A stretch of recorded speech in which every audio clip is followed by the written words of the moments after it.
ওয়ালাইকুম আসসালাম রহমতুল্লাহ বরকাত। প্রশ্ন করেছেন যে একটি জুম প্রোগ্রামে দেখলাম বন্ধের একত্র করে সুর দিয়ে আরাফার দিন উপলক্ষে দোয়া করছে। না, সুর দিয়ে এভাবে দোয়া করা সম্মিলিত মোনাজাত, এটা আরাফার ময়দানে হইলেও বেদাত। আর যদি নিজের ঘরে ঘরে আরাফার দিনে দোয়া করে, একা একা দোয়া করতে পারে। এই মোবারক দিন, গুরুত্বপূর্ণ দিন, জিলহজ মাসের 10টি দিনের মধ্যে গুরুত্বপূর্ণ দিন, কিন্তু একত্রিত সম্মিলিত ভাবে দোয়া করবে না। সম্মিলিত দোয়া করা এটা সব জায়গায় বেদাত। জি।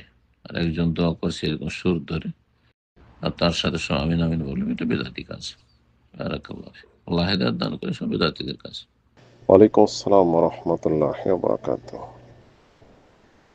আরাফার দিবস হোক, এছাড়া আরো অন্যান্য গুরুত্বপূর্ণ, বৈশিষ্ট্যপূর্ণ, ফজিলতপূর্ণ যে দিনগুলি রয়েছে, এই দিনগুলিতে সম্মিলিত জিকির, সম্মিলিত মোনাজাত, সম্মিলিত দোয়া, অফলাইনে বা অনলাইনে, এটা সঠিক না, এটা নব্য বিদাত।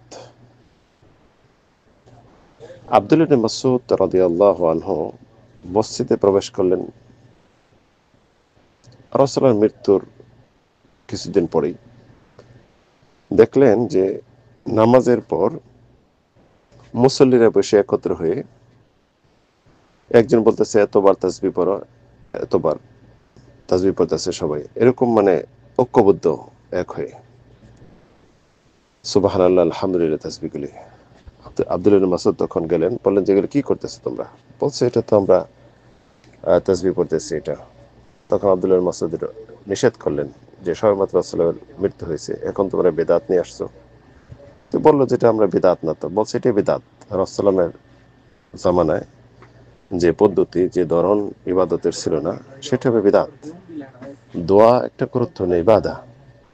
রাসূল বলেছেন দোয়া হল ইবাদা, দোয়া একটি ইবাদত, এবং দোয়া রাসুল ইবাদা, ইবাদতের মূল বলা হয়েছে, মুখুল ইবাদা, ইবাদতের মূল বলা হয়েছে দোয়া।